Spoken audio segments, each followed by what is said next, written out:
Vamos falar agora sobre o filho do presidente Lula, o Lulinha, que pediu ao Ministério da Justiça e também à Corregedoria da Polícia Federal para investigar o vazamento de dados sigilosos do inquérito que apura fraudes no INSS. Segundo esses advogados, informações obtidas por meio de quebra de sigilo dos investigados teriam sido divulgadas fora do processo.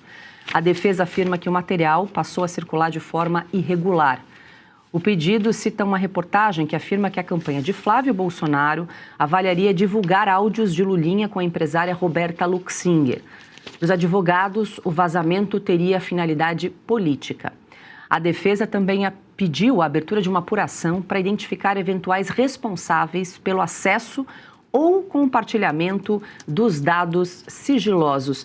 Segredo, daqui a pouco a gente vai trazer informações. Hoje foi autorizado, a abertura de um terceiro inquérito contra o Lulinha, o filho do presidente Lula, mas que ele está preocupado nesse momento, ele que está na Espanha, em Madrid, com o vazamento de dados sigilosos. Lógico. Ele vai conseguir pedir música. É o terceiro inquérito, aí vai pedir música, como se fosse do Fantástico, porque ele está encrencado. Quando você tem um inquérito, o melhor é investigar. Quando a gente é inocente, se tiver algum inquérito, investiga logo, tira essa responsabilidade, demonstra para a sociedade que você não tem nada a ver e toca a vida. Aí vem o segundo, aí já vai, opa, peraí, já se tem um segundo e outras coisas que não tem nada a ver com o primeiro, aí o eleitor começa a duvidar. Inclusive o eleitor da esquerda, não aquele dissonante cognitivo que não importa o que mostrem, vai continuar votando o PT. Mas aquele que tem um pouco mais de racionalidade vai dizer, peraí, isso aí pode ter alguma coisa errada. E aí você vê, fizemos uma conta hoje no Faroeste, Paula, a empresa que ele ajudou a intermediar junto com a Luxinger, eles faturaram 86 milhões de reais.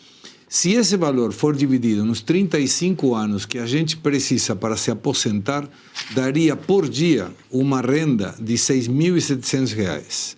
E aí a gente vê, mas espera aí, tem um que é pior. Os 129 milhões que era da Viviana Barsi, daria uma renda por dia, durante 35 anos, de R$ 10.000 sem colocar aplicação. É somente pegar o dinheiro e dividir pela quantidade de tempo.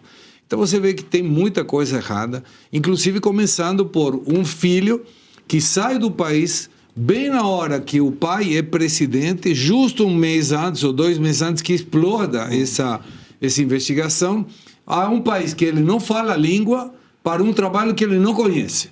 Então tá tudo maravilhoso. Eu espero que o eleitor do PT suspeite disso e peça informações. Porque, segundo Lula, tudo será investigado. Se for meu filho, vai ter que demonstrar. Então, que venha, que declare, que venha a ver como funciona o processo, mas a sociedade precisa de respostas. A gente vai trazer detalhes porque hoje a Polícia Federal pediu ao Supremo a abertura do terceiro inquérito para investigar o filho do presidente Lula, o Lulinha, por suspeita de tráfico de influência. O pedido ainda aguarda definição sobre o ministro relator e também o teor da nova investigação, porque o objeto desse terceiro inquérito ainda não foi divulgado. Atualmente, Lulinha já é alvo de outros 2 inquéritos, ambos sob relatoria do ministro do Supremo, André Mendonça. Um deles apura a suposta atuação para beneficiar negócios ligados a cannabis medicinal junto ao Ministério da Saúde e ao Gabinete da Presidência. A outra investigação apura se Lulinha tentou intermediar negócios na Dataprev para beneficiar um empresário em troca de vantagens. A defesa de Lulinha nega irregularidades e afirma que as investigações têm motivação política. Essa é uma clara justificativa, não é, Ana? O fato é que em menos de 5 dias foram abertos 3 inquéritos. A Polícia Federal pediu essa autorização para o Supremo para abrir esses 3 inquéritos para investigar Lulinha, principalmente por tráfico de influência. Na semana passada a gente trouxe esses 2 inquéritos, agora um terceiro. A gente ainda não sabe em quais termos foi aberto esse terceiro inquérito, não foi divulgado o objeto, mas deve ser na mesma linha aí de corrupção, de tráfico de influência por parte do filho do presidente. É a história do já pode pedir música, né, Paula?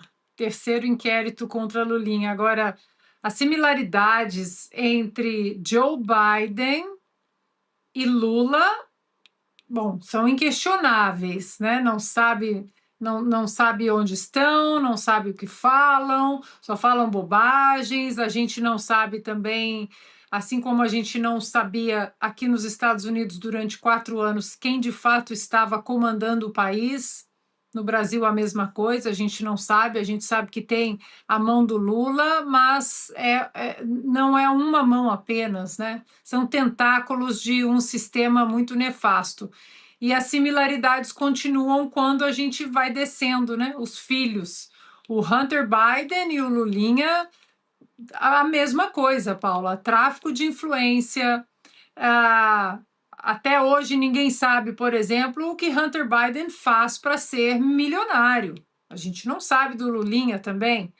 O Joe Biden também costumava dizer: se o meu filho estiver envolvido em alguma coisa, eu vou cobrar transparência, eu vou cobrar a lisura nas investigações. Copiou e colou. A esquerda parece que tem um manual, né? O mesmo manual daquilo. Acuse-os do que você de fato faz. As similaridades são absurdas, Paula. O que nos leva à conclusão de que, assim como aqui nos Estados Unidos, o que tem no Brasil é a extrema esquerda. Chega de falar esquerda, porque a esquerda a gente sabe muito bem que já passou Bill Clinton, social-democracia, o PSDB ali no Brasil também muitas similaridades.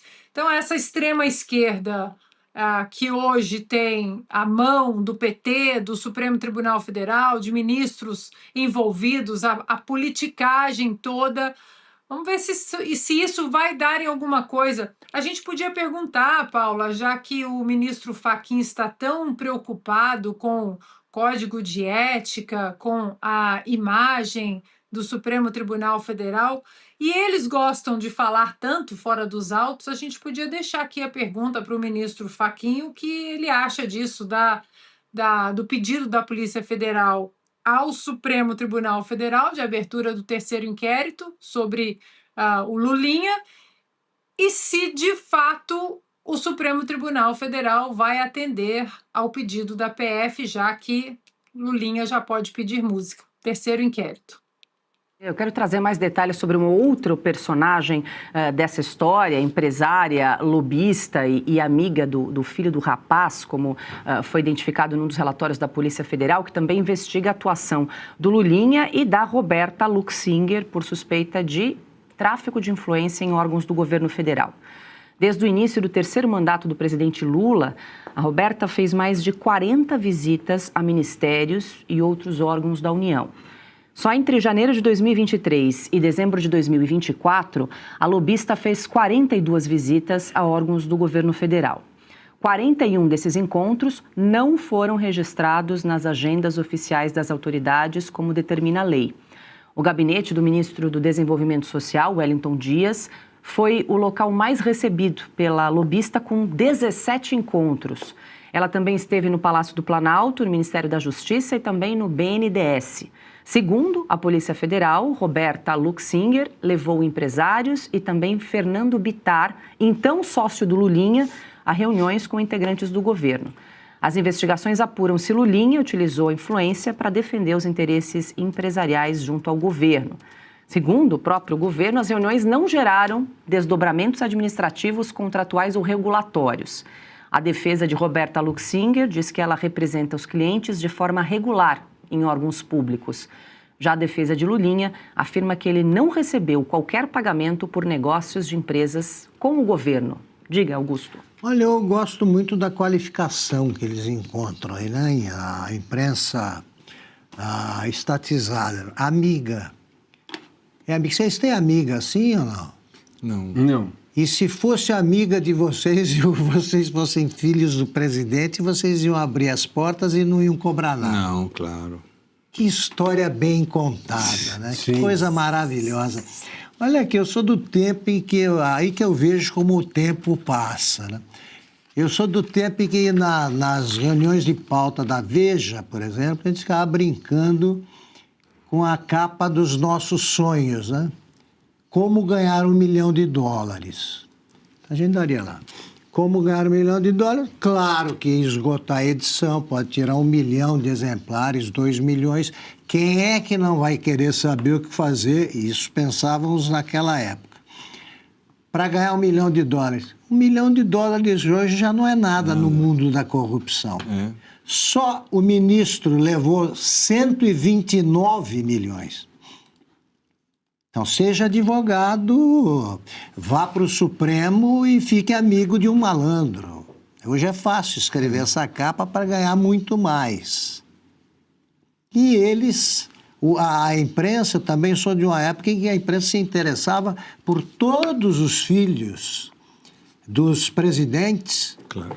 Né? Se cometesse alguma irregularidade, tal, você ficaria de olho. Hoje eles só ficam de olho nos filhos do Bolsonaro. Esses, se não cometeram, cometeram.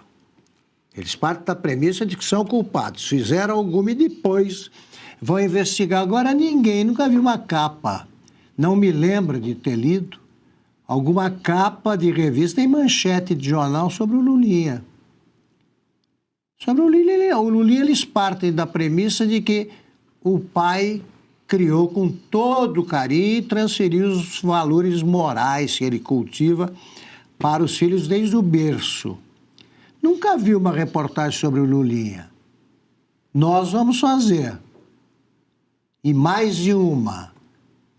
Com ou sem a ajuda de quem devia investigar.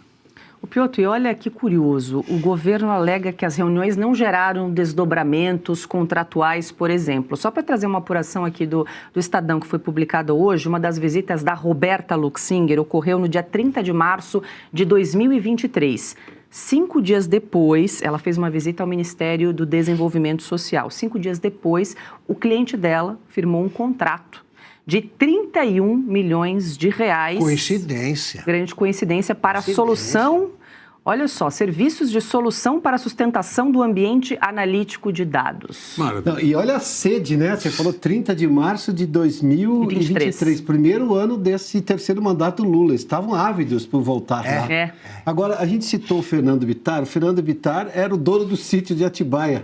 Que era sócio também do Lulinha na Game Corp, é isso? Mais generoso amigo do mundo. E agora também está envolvido nessa investigação. Coincidência também. Pois é, nossa, o sítio de Atibaia voltou.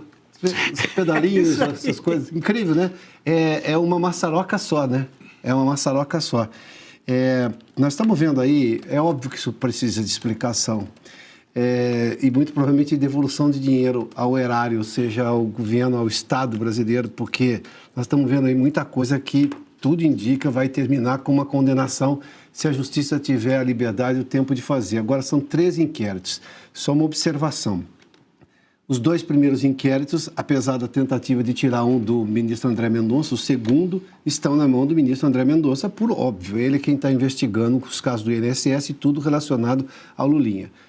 Para usar uma expressão do direito aqui, por prevenção, ele é o ministro prevento, ou seja, casos relacionados ao Lulinha vão diretamente para o André Mendonça.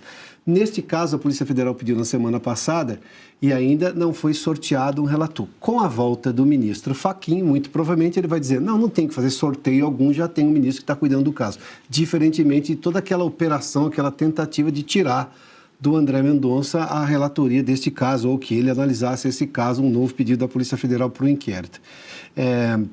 Voltando só ao Fachin, Paulo, me permita, ele fez esse discurso, sim, é bonito, mas na prática a justiça brasileira, eu estou falando do Supremo Tribunal Federal, porque tomou decisões concretas contra cidadãos brasileiros que criticaram o Supremo Tribunal Federal.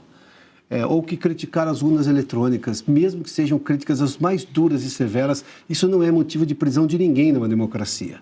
Porque a crítica é livre. Aliás, a liberdade de expressão é um direito constitucional, cláusula pétrea. Mas tem uma outra coisa. O Supremo ainda não revelou de quem era o telefone, para quem o Vorcaro ligou, de quem era aquele número. As apurações da imprensa diziam que aquele número costumava ser usado pelo ministro Alexandre de Moraes. Mas o Supremo foi indagado sobre isso e não se manifestou. Com quem estava aquele número de telefone, que é do Supremo, como é que se chama? Um número funcional, um telefone funcional, naquele dia.